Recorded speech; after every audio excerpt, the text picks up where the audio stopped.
आज हम आपके साथ एक और भयानक मामले पर नजर डालने जा रहे हैं।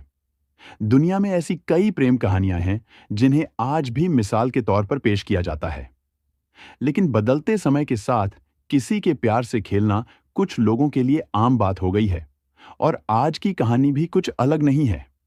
जहां लड़का अपनी आखिरी सांस तक लड़की से प्यार करता था, लेकिन लड़की ने शादी करने के लिए अपने प्रेमी को मरवा दिया। 2021 के मध्य में, जुलाई या अगस्त के आसपास, शेरोन राज नाम का एक लड़का ग्रीष्मा नाम की लड़की के पास गया। वे पहले हर दिन एक ही बस से कॉलेज जाते थे, लेकिन कभी एक दूसरे से बात करने की हिम्मत नहीं जुटा पाए थे। हालांकि आज शेरोन ने बाधा को तोड़ा और ग्रीष्मा को बधाई दी, बातचीत की शुरुआत की। इसके बाद वे बस में एक साथ बैठे और बातें की। आखिरकार कॉलेज चले गए।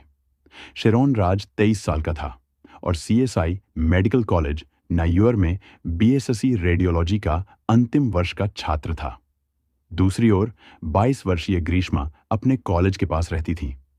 वर्तमान में ग्रीष्मा पोस्ट ग्रेजुएशन कर रही थी और उसने अपने कॉलेज और ग्रेजुएशन में चौथा स्थान प्राप्त करते हुए टॉप किया था।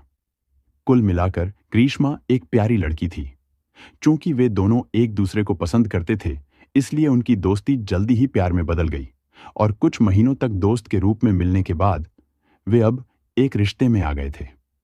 इन दोनों ने अपने रिश्ते में वो सब कुछ किया जो एक सामान्य जोड़ा करता है, जैसे खूबसूरत जगहों पर जाना, सड़कों पर चलते समय हाथ पकड़ना, पार्क जैसी शांतिपूर्ण जगहों पर बैठकर कुछ समय बिताना। लेकिन फिर अचानक अक्टूबर 2022 में शेरोन राज की तबीयत काफी खराब हो गई। नतीजतन उन्हें 17 अक्टूबर को केरल के एक मेडिकल कॉलेज के इमरजेंसी वार्ड में भर्ती कराया गया। पता नहीं क्या हुआ, लेकिन अचानक पिछले 2-3 दिनों से राज को बार बार उल्टियां हो रही थीं। पेट में बहुत दर्द हो रहा था, सांस लेने में दिक्कत हो रही थी और मल का रंग काला था। अब यह शेरोन राज और उसके परिवार के लिए काफी चिंताजनक था, क्योंकि शेरोन राज एक छोटा लड़का था और उसे पहले कोई बीमारी नहीं थी। अब डॉक्टरों ने शेरोन राज के सभी जरूरी टेस्ट किए और उन्हें शक हुआ कि शेरोन राज ने शायद एसिड पी लिया है। अब जब भी कोई जहरीला पदार्थ खा लेता है, तो डॉक्टरों के लिए यह जानना जरूरी हो जाता है कि वह कौन सा जहर है, ताकि उस जहर का सही एंटीडोट मरीज को समय रहते दिया जा सके। लेकिन यहां कहानी कुछ और ही थी। जब डॉक्टरों ने शेरोन राज और उसके माता पिता से पूछा कि शेरोन राज ने एसिड पिया है या नहीं, तो शेरोन राज के परिवार ने कहा, शेरोन राज ने एसिड नहीं पिया है। अचानक 3 दिन पहले उसे उल्टी हुई और फिर हम उसे स्थानीय डॉक्टर के पास ले गए। अब डॉक्टर भी शेरोन राज को जल्दी ठीक करने के लिए उसकी कई तरह की जांच करते हैं। वे उसे दवाएं भी देते हैं। हालांकि कुछ समय बाद डॉक्टरों को पता चलता है कि शेरोन राज के फेफड़े, किडनी और लीवर जैसे आंतरिक अंग धीरे धीरे काम करना बंद कर रहे हैं। अब डॉक्टर रिपोर्ट की समीक्षा करने के बाद शेरोन राज के परिवार को इस बारे में सूचित करते हैं। इसके बाद डॉक्टर आनंद फानन में शेरोन राज को डायलिसिस ट्रीटमेंट देना शुरू करते हैं। दरअसल डायलिसिस एक ऐसी प्रक्रिया है जिसमें जब हमारी किडनी हमारे खून को शुद्ध करने में विफल हो जाती है, तो हमारे खून को शुद्ध करने के लिए एक अलग मशीन का इस्तेमाल किया जाता है। अब क्योंकि शेरोन राज की दोनों किडनी खराब हो रही थीं, इसीलिए डॉक्टरों को राज के खून को शुद्ध करने के लिए डायलिसिस ट्रीटमेंट का सहारा लेना पड़ा। हालांकि डॉक्टर शेरोन राज को सही दवा दे रहे थे, क्योंकि उन्हें शक था कि राज ने एसिड पी लिया है और डॉक्टरों को इसकी जानकारी नहीं थी। लेकिन वे उसे ठीक करने के लिए कोई एंटीडोट नहीं दे रहे थे। नतीजतन शेरोन राज की हालत में सुधार होने की बजाय दिन ब दिन गिरावट आती जा रही थी। इसलिए अब डॉक्टर इस मामले में पुलिस को शामिल करते हैं, क्योंकि ऐसे संदिग्ध मामलों में डॉक्टरों का यह कर्तव्य बनता है कि वे पुलिस को सूचित करें। इसके बाद पुलिस ने अपने अपने तरीके से राज और उसके परिवार से पूछताछ की, लेकिन इस बार शेरोन राज ने पुलिस के सामने बड़ा खुलासा किया। उसने बताया कि मैं पिछले 3-4 दिनों से सामान्य घर का बना खाना खा रहा हूं, लेकिन इस दौरान 14 अक्टूबर को मैंने अपनी गर्लफ्रेंड के घर पर कषायम नामक आयुर्वेदिक दवा पी ली, ताकि मेरे सिर दर्द से राहत मिल सके। आयुर्वेद में कषायम विभिन्न प्रकार के हर्बल काढ़ों के लिए इस्तेमाल किया जाने वाला एक शब्द है। अब क्योंकि इस पदार्थ का इस्तेमाल प्राचीन काल से अपच, खांसी, सिर दर्द और सामान्य सर्दी जैसी बीमारियों के लिए किया जाता रहा है, इसलिए राज ने इसे पीने पर कोई आपत्ति नहीं जताई। हालांकि शेरोन राज ने यह भी बताया कि उसकी गर्लफ्रेंड ने भी यह कषायम दवा ली थी। आगे की जांच में पता चलता है कि राज का दोस्त राजन भी पुलिस के सामने आता है। राजन ने पुलिस को बताया कि 14 अक्टूबर को मैं शेरोन राज के साथ ग्रीष्मा के घर गया था, क्योंकि शेरोन राज को ग्रीष्मा से कुछ किताबें लेनी थीं। लेकिन बाद में पुलिस को पता चला कि ग्रीष्मा के घर पहुंचने के बाद राजन बाहर खड़ा था, लेकिन शेरोन राज ग्रीष्मा से किताबें लेने के लिए अंदर चला गया। वह 10 से 15 मिनट तक अंदर रहा, लेकिन जैसे ही शेरोन घर से बाहर आया, उसे उल्टी होने लगी। इसके अलावा ग्रीष्मा के घर से अपने घर जाते समय राज पूरे रास्ते उल्टी करता रहा। इसके अलावा राजन ने बताया कि शेरोन को जो उल्टी हो रही थी, उसका रंग नीला था। अब यह जानकारी पुलिस को काफी अहम लग रही है, इसलिए अब पुलिस ग्रीष्मा के घर जाकर उससे पूछताछ करने पर विचार कर रही है। पुलिस जब ग्रीष्मा से पूछताछ करने उसके घर गई, तो उसने पुलिस को बताया कि जब शेरोन राज उसके घर आया था, तो वह कषायम नामक वही आयुर्वेदिक दवा पी रही थी जो वह अक्सर पीती थी। लेकिन जब शेरोन राज ने उसे देखा, तो उसने उसे चिढ़ाते हुए पूछा कि वह इतनी कड़वी चीज क्यों पी रही है। जवाब में ग्रीष्मा ने शेरोन को चुनौती देते हुए कहा कि अगर हिम्मत है तो वह इसे आजमा कर देखे। अब राज के अहंकार को इससे ठेस पहुंची होगी, और चूंकि उसे भी थोड़ी ठेस पहुंची थी, तो उसने अपनी गर्लफ्रेंड की चुनौती स्वीकार कर ली और दवा पीने की कोशिश करने लगा। हालांकि पहली बार शेरोन कषायम नहीं पी पाया, लेकिन फिर उसने दोबारा कोशिश की और दूसरी कोशिश में शेरोन ने कषायम का पूरा कप पी लिया। लेकिन दवा का पूरा कप पीने के बाद राज का स्वाद पूरी तरह बदल गया। क्योंकि दवा बहुत कड़वी है, इसलिए शेरोन के स्वाद को ठीक करने के लिए ग्रीष्मा ने उसे आम का जूस पिलाया। हालांकि आम का जूस पीने के कुछ देर बाद ही शेरोन राज ने ग्रीष्मा के घर पर उल्टी कर दी, जिसके बाद शेरोन राज उसके घर से चला गया। अब ये सब सुनने के बाद पुलिस ने ग्रीष्मा से पूछा कि ये कौन सी दवा है, इसका नाम बताओ और बोतल दिखाओ। जवाब में ग्रीष्मा ने पुलिस को बताया कि उसकी मां दवा लेकर आई है। वो हमेशा ग्रीष्मा के लिए ये कषायम बनाती है जब भी उसे सिर दर्द, खांसी या जुकाम होता है।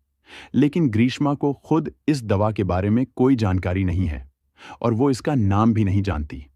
अब पुलिस इस बात को सामान्य मानती है और बस कुछ मिनट की पूछताछ के बाद पुलिस वहां से चली जाती है। हालांकि दूसरी तरफ अस्पताल में शेरोन राज की हालत दिन ब दिन बिगड़ती जा रही थी। उसकी दोनों किडनियां फेल हो चुकी थीं। लेकिन अभी तक डॉक्टर राज की इस हालत के पीछे का सही कारण पता नहीं लगा पाए थे। हालांकि अब राज की हालत को देखते हुए पुलिस ने राज का मृत्यु पूर्व बयान दर्ज करने का फैसला किया है। अनिवार्य रूप से मृत्यु पूर्व कथन एक ऐसे व्यक्ति से लिया गया कथन होता है जिसके बारे में माना जाता है कि वह मरने वाला है और जिसकी मृत्यु स्वाभाविक नहीं होगी, बल्कि व्यक्ति के मरने के बाद मृत्यु के कारण की जांच की आवश्यकता होगी। इसलिए ऐसे मामलों में मृत्यु पूर्व कथन मजिस्ट्रेट के सामने दर्ज किया जाता है। जब राज का मृत्यु पूर्व कथन दर्ज किया गया, तो उसने अपनी स्थिति के लिए किसी पर संदेह व्यक्त नहीं किया। इसके बजाय उसने पहले पुलिस को दिए गए बयान में कहा कि उसने अपनी प्रेमिका ग्रीष्मा के घर से एक आयुर्वेदिक दवा का सेवन किया था, जिसके बाद उसे उल्टी होने लगी। लेकिन अब शेरोन राज ने अपने मृत्यु पूर्व कथन में उस आयुर्वेदिक दवा का उल्लेख नहीं किया। मैं आपको बता दूं कि मृत्यु पूर्व कथन का महत्व इतना अधिक है कि इस कथन को अदालत में सबूत के तौर पर पेश किया जाता है। 25 अक्टूबर 2022 को मृत्यु पूर्व कथन दर्ज किए जाने के ठीक एक दिन बाद शेरोन राज का निधन हो गया। राज की मौत के बाद उसके घर में मातम छा गया और उसकी प्रेमिका अंदर से टूट गई। अब शेरोन राज की मौत के बाद पुलिस के सामने कई सवाल खड़े हो गए थे। राज की हत्या किसने की, उसे क्यों, कब और कौन सा एसिड पिलाया गया, और वो एसिड किसने मुहैया कराया और वो किस तरह का एसिड था। राज की मौत के बाद सबसे पहले उसके शव को पोस्टमार्टम के लिए भेजा जाता है और फिर उसके परिवार को सौंप दिया जाता है। तो अब पुलिस के हाथ में राज की पोस्टमार्टम रिपोर्ट थी, जिसमें खुलासा हुआ कि राज की मौत एसिड से नहीं बल्कि किसी कीटनाशक की वजह से हुई थी। इससे साबित होता है कि डॉक्टर का शक पूरी तरह से गलत था, क्योंकि शेरोन राज के शरीर में कोई एसिड नहीं पाया गया। दरअसल कीटनाशक एक ऐसा रसायन है जो ज्यादातर खेती करने वाले लोगों के पास पाया जाता है। इस खुलासे के बाद इस मामले की गंभीरता नजर आती है और इसे क्राइम ब्रांच को ट्रांसफर कर दिया जाता है। फिर क्राइम ब्रांच की टीम तुरंत सक्रिय हो जाती है। सबसे पहले शेरोन राज का फोन जब्त किया जाता है और फिर जब उसका लॉक खुलता है तो उसमें कई खुलासे होते हैं। सबसे पहले पता चलता है कि शेरोन और ग्रीष्मा सिर्फ गर्लफ्रेंड बॉयफ्रेंड नहीं थे, बल्कि शादीशुदा थे। दोनों ने गुपचुप शादी कर ली थी। राज के फोन में कई तस्वीरें थीं जिसमें ग्रीष्मा ने मंगलसूत्र पहना हुआ था। मंगलसूत्र एक ऐसी चीज है जिसे भारत में महिलाएं शादी के बाद जोड़े के अटूट बंधन का प्रतीक मानती हैं। पुलिस को राज के फोन में ग्रीष्मा और राज की शादी के वीडियो भी मिले। इसके अलावा पुलिस को उनकी चैट भी मिली, जो इस केस में सबसे अहम सबूत साबित होने वाले थे। इनसे साफ पता चल रहा था कि ग्रीष्मा इस बात को लेकर काफी परेशान थी, क्योंकि अब पुलिस को उस पर शक होगा, क्योंकि ग्रीष्मा ने ही राज को आयुर्वेदिक दवा दी थी। पुलिस के पास इन दोनों की कॉल रिकॉर्डिंग भी है, जिसमें ग्रीष्मा अपने पति को लेकर काफी चिंता जता रही है और रोते हुए कह रही है कि अब सब यही सोचेंगे कि उसने शेरोन को जो आम का जूस दिया, उसकी वजह से राज बीमार हुआ।